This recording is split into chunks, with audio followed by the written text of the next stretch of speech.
Malaysia merupakan negara yang unik dengan sentuhan alam yang luar biasa. Negara ini terletak di Asia Tenggara yang wilayahnya terbagi ke dalam dua bagian. Wilayah Malaysia mencapai 329.847 km persegi. Malaysia terbagi menjadi 13 negara bagian dan 3 wilayah federal, antara lain Putrajaya, Labuan, dan ibu kota negaranya yaitu Kuala Lumpur. Secara resmi, Malaysia tidak memindahkan ibu kotanya, namun negeri jiran memutuskan untuk memindahkan pemerintahan dari Kuala Lumpur ke sebuah kota yang berjarak 25 km dengan nama Putrajaya. Langkah ini diambil pada tahun 1995 dan pemindahan seluruhnya dilakukan pada 1999. Pada waktu itu, alasan pemindahan ini adalah semakin macetnya kota Kuala Lumpur, mengingat kota ini sebagai pusat pertumbuhan ekonomi dari Malaysia. Kota-kota terbesarnya antara lain Kuala Lumpur, Georgetown di Pulau Penang, dan Ipoh. Sementara bandara tersibuk negara ini adalah Bandara Internasional Kuala Lumpur, Bandara Internasional Kota Kinabalu, dan Bandara Internasional Penang. Beberapa tempat menarik yang bisa dikunjungi di Malaysia antara lain adalah Persiaran Sultan Salahuddin Abdul Aziz Shah yang merupakan bundaran paling besar di dunia, Menara Kembar Petronas, Menara Kuala Lumpur, Batu Caves, Monumen Nasional Malaysia, Legoland, Sunway Lagoon, Masjid Negara Malaysia, Vihara Kek Loksi, beberapa istana seperti Istana Seri Menanti dan Istana Perak, area bangunan lama Belanda di Melaka, Menara Jam Condong Teluk Intan, Benteng Afamosa, Patung Kucing di Kucing, Sarawak, Museum Warisan Babanyonya, Desa Budaya Sarawak, dan Pusat Rehabilitasi Orang Utan di Sepilok. Malaysia tidak hanya negara yang kaya dan indah, tapi bisa dibilang negara ini tidak harus berurusan dengan segala bencana alam seperti negara-negara tetangganya. Ini karena Malaysia terletak di bagian bawah lempeng Eurasia, yang berarti posisinya terlindungi di semua sisi. Sebagian besar terlindungi oleh Indonesia dan Filipina. Ini artinya jika ada gempa bumi, maka Indonesia biasanya akan menyerap semuanya. Sementara jika siklon dan badai tropis menyerang mereka, maka Filipina dan Indonesia yang akan mendapatkan akibatnya. Lalu jika ada gunung berapi meletus, maka tidak perlu khawatir karena negara ini tidak benar-benar memiliki gunung berapi. Dan jika itu terjadi, kemungkinan gunung berapi tersebut berada di wilayah Indonesia. Danau terbesar di Malaysia yaitu Danau Tasik Kenyir berada di Malaysia Barat. Tapi Malaysia Timur memiliki tempat lain yang lebih ekstrim. Wilayah ini memiliki gunung tertinggi yaitu Gunung Kinabalu, sungai terpanjang yaitu Sungai Rajang, dan juga banyak hewan-hewan lain yang ada di sini. Faktanya, Malaysia adalah salah satu negara paling beraneka ragam di dunia. Mereka memiliki sekitar 14.500 spesies tanaman berbunga dan pohon, lebih dari 600 spesies burung, dan lebih dari 200 spesies mamalia. Semenanjung Malaysia merupakan rumah bagi macan kumbang terbanyak di dunia. Tapi yang menjadi hewan nasional mereka adalah harimau Malaya yang juga dijadikan sebagai lambang negara. Selain itu, Malaysia juga memiliki gajah, badak, orangutan, dan bahkan memiliki tapir endemik. Ada juga monyet bekantan yang mungkin terlihat menyeramkan. Banyak dari spesies bekantan ini bisa ditemukan di salah satu hutan hujan tertua di dunia dan 3 kali lebih tua dari Amazon, yaitu Taman Negara. Di Malaysia juga terdapat banyak sekali goa. Bahkan mereka memiliki goa terbesar di dunia yang ada di Sarawak.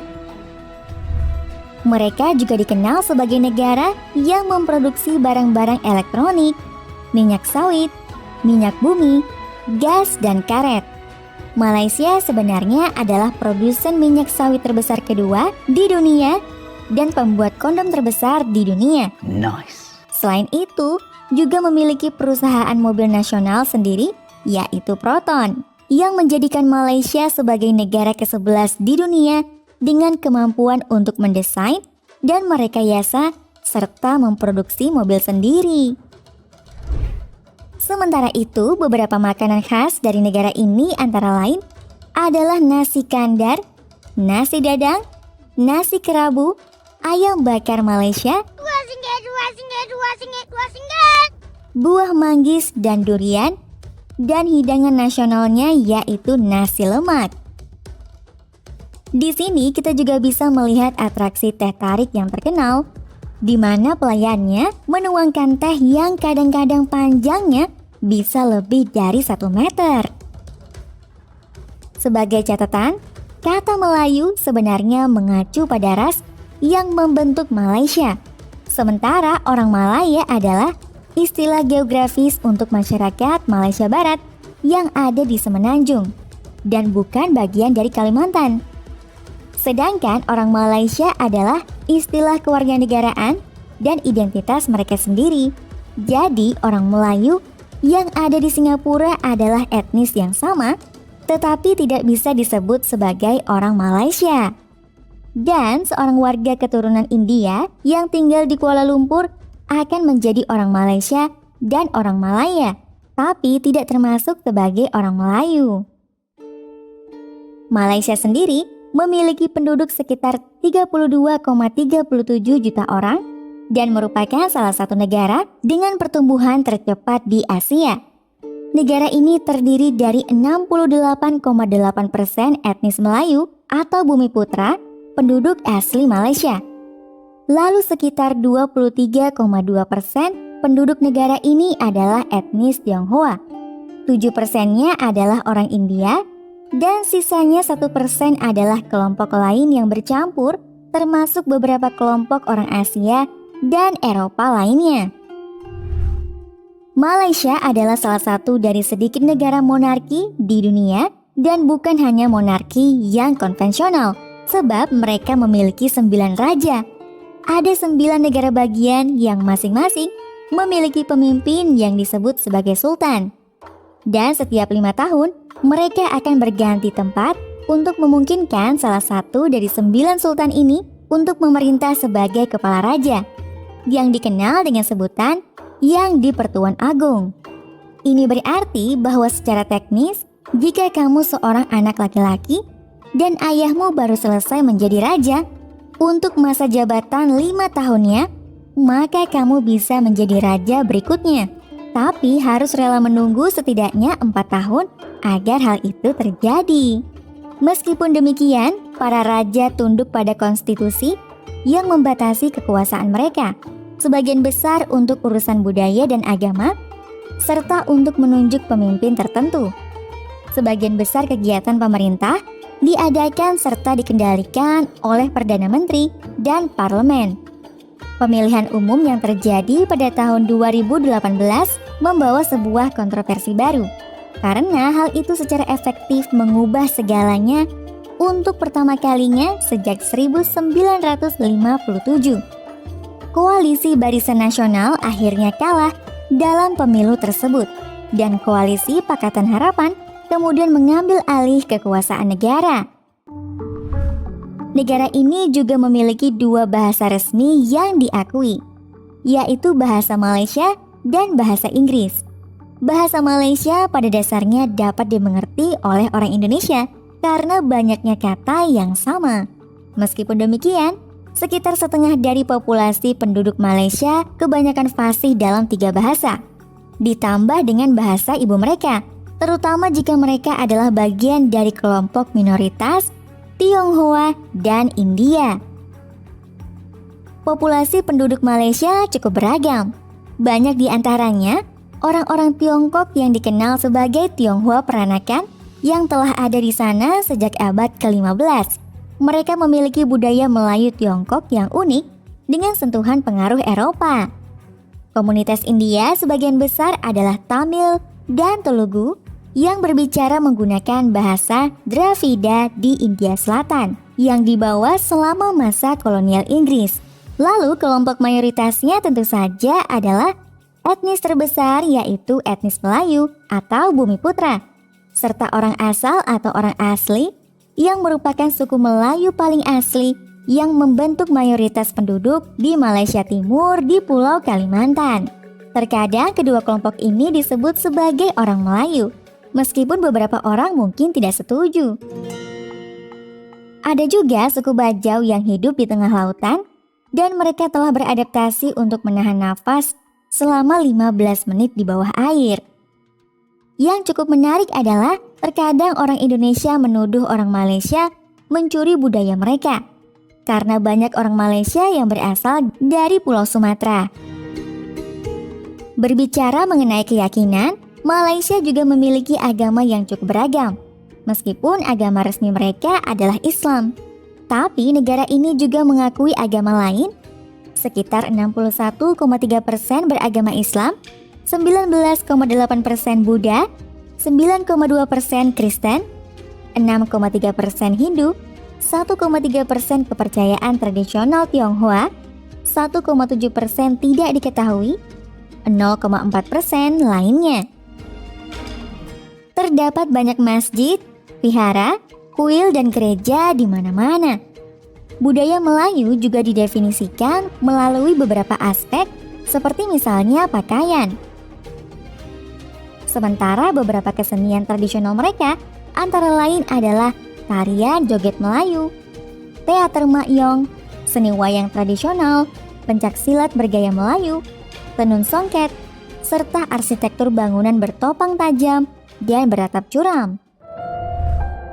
Sejarah Malaysia jika dirangkum secara cepat dimulai dari munculnya berbagai kerajaan Hindu, kerajaan Buddha, berbagai kesultanan Islam, lalu Portugis masuk, Belanda masuk, Inggris datang dan membuat periode Raja Putih, Perang Dunia Kedua, Jepang masuk, Inggris masuk lagi, dan kemudian merdeka di tahun 1957. Kemudian terjadi restrukturisasi ekonomi dan perkembangan industri yang pesat, dan pemilihan umum 2018 untuk memilih Perdana Menteri yang baru yang akhirnya dimenangkan oleh Mahathir Mohamad. Beberapa tokoh terkenal yang berasal dari Malaysia atau berdarah Malaysia antara lain Siti Nurhaliza, Lat si kartunis, Sheikh Muzaffar Shukor, P. Ramlee, Zee Afi, Hang Tuah, Hendrik dari Melaka, Michelle Yeoh, Tony Fernandez, Jimmy Choo, Melinda Looi, Yuna, James Wan, Mahathir Mohamad, Nicole and David, Lee Chong Wei, Henry Golding, dan Tunku Abdul Rahman. Malaysia memiliki peranan penting ketika kita membicarakan Asia Tenggara. Di luar Asia, negara-negara Uni Eropa memiliki hubungan yang baik dengan Malaysia, menjadikan negara ini sebagai salah satu dari 3 mitra dagang utama di Asia Tenggara, dan khususnya Austria yang senang bertukar barang-barang elektronik dan farmasi dengan Malaysia.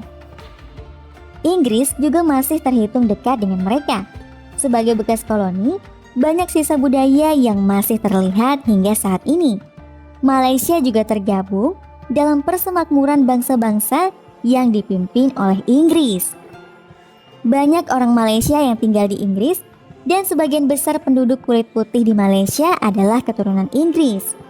Sebagai anggota ASEAN, tentu saja Malaysia juga memiliki hubungan dekat dengan negara tetangga mereka. Rakyat Kamboja sangat mencintai Malaysia dan sering berkunjung. Sedangkan Malaysia adalah salah satu investor terdekat dan terbesar di Kamboja. Sementara itu, Thailand memiliki beberapa masalah dengan Malaysia karena ada separatis Melayu Patani di selatan yang terus memprotes. Lalu negara yang menjadi teman baik mereka adalah Indonesia dan Singapura, Setidaknya menurut sebagian besar orang Malaysia sendiri. Singapura mungkin telah meninggalkan Uni Malaysia, tapi mereka masih mempertahankan hubungan erat sebagai negara yang berdaulat. Mereka cukup kooperatif dalam bisnis dan bahkan secara kultural. Sementara Indonesia sudah seperti saudara sendiri karena mereka adalah negara serumpun dengan Indonesia. Perbedaan terbesar adalah sebagian besar orang Indonesia memiliki latar belakang orang Jawa, sedangkan orang Malaysia hanyalah orang Melayu dan kebanyakan orang Sumatera. Kamu tahu, logika membawamu dari A hingga Z, tapi imajinasi akan membawamu ke semua tempat. Dan disinilah kamu bisa menemukan apapun yang ada di dalam planet ini. Seperti biasa, jika kamu ingin aku membahasnya, silahkan tulis di kolom komentar ya. Sampai jumpa lagi di video selanjutnya. Bye!